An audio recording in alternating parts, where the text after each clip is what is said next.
Nous considérons aujourd'hui la recension de l'ouvrage de Dalloz, Élite et représentation politique, la culture de l'échange inégal au Nigeria. Un ouvrage remarquable. Tout autant qu'une étude consacrée à l'un des principaux pays d'Afrique subsaharienne, cet ouvrage propose une réflexion fondamentale sur les élites politiques et les fondements de la légitimation de leur pouvoir à partir d'un cadre d'analyse original pour opérer une relecture critique de la trajectoire de ce pays, attentive aux logiques de longue durée. Pour ce faire, il accorde une place centrale et inédite à la thématique de l'ostentation, ingrédient majeur des représentations au Nigeria. Reposant sur 5 ans d'enquête et d'observation de terrain, un peu plus d'une centaine d'entretiens, le dépouillement de quelques 11 000 questionnaires et de nombreux documents d'archives, cette recherche de nature comparatiste veut contribuer au renouvellement de notre compréhension du politique en Afrique noire, dans la lignée du précédent ouvrage de l'auteur.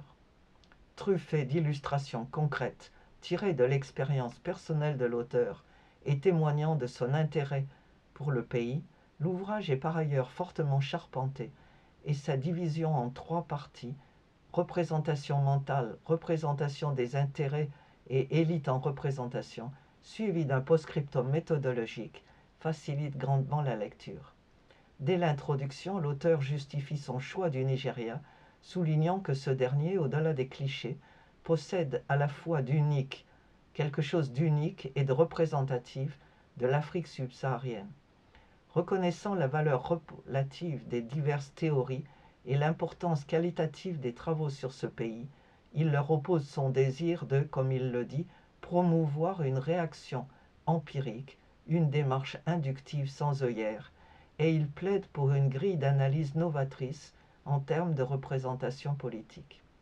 Les ouvrages littéraires nigérians, dont la description de la société et des mœurs politiques lui semble autrement convaincante que bien des ouvrages académiques produits sur place, tiennent une place importante dans les notes.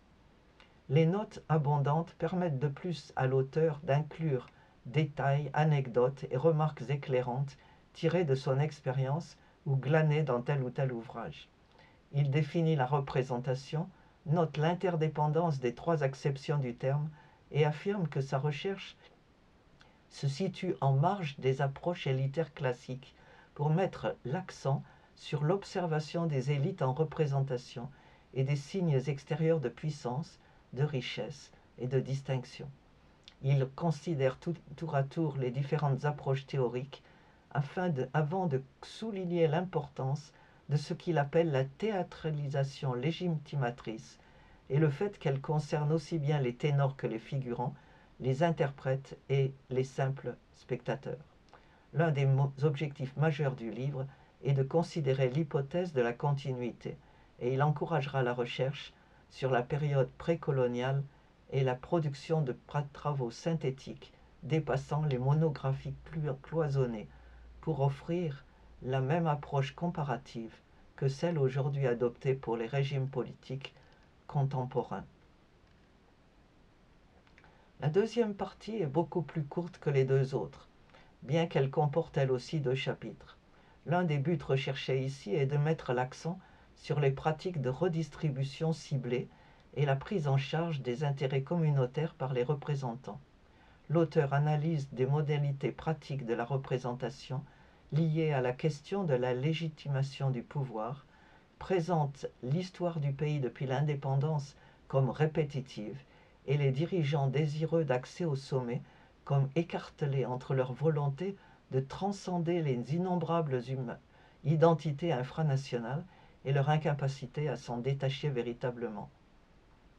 Un premier chapitre considère les implications, par exemple, du rôle de dépositaire de l'image de marque d'une communauté dévolue aux élites, pour mettre ensuite l'accent sur le caractère fluctuant des loyautés et les frustrations qu'il engendre. La troisième partie analyse la réappropriation symbolique par les dépendants des signes distinctifs des dirigeants auxquels ils sont liés et la théâtralisation du politique comme contribuant à la légitimation du pouvoir.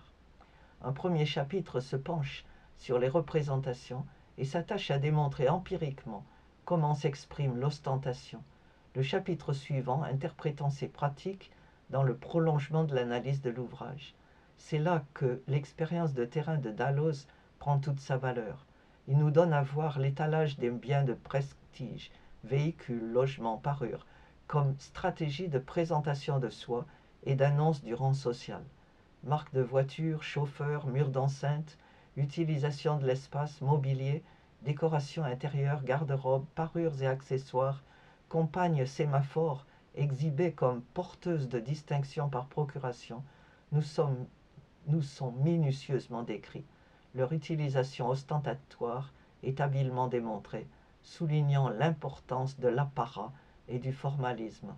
L'institutionnalisation du marivaudage et ses dimensions politiques sont ici mises en évidence, de même que la ritualisation des activités corporelles et le rôle des médias dans ces stratégies. L'auteur y ajoute une étude rapide des pratiques linguistiques selon les situations et les interlocuteurs et souligne leur importance dans la dramaturgie politique. Ces pages vivants croquis de la vie quotidienne et du langage codé des élites confèrent son originalité à l'ouvrage. Le dernier chapitre est caractérisé par une volonté d'entrer dans le vécu des démonstrations d'ostentation pour saisir ce qui fait sens. Il aborde là une question très peu étudiée en sciences politiques comparatives et propose une grille d'interprétation, d'inspiration pluridisciplinaire. Affirmant privilégier une étude inductive et comparative, attentive à la variabilisation des codes culturels, il présente l'ostentation comme le signe d'une compétition intra-élitaire sur fond de concurrence intercommunautaire, en même temps que comme un devoir de pouvoir et une forme de redistribution. La conclusion rappelle la position théorique de l'auteur en matière de politique comparée et se base sur les réalités de terrain pour privilégier une thèse continuiste revenant au premier roman d'Achebe pour affirmer qu'il n'est pas certain que le monde se soit effondré à un tel point. S'agissant des relations politiques, ce qui frappe serait plutôt tout ce qui fut conservé. Par-delà les théories, la riche expérience de terrain de l'auteur et son observation perspicace de la réalité quotidienne nigériane donnent sa valeur à cette étude d'accès facile dont l'analyse emporte l'adhésion. Merci.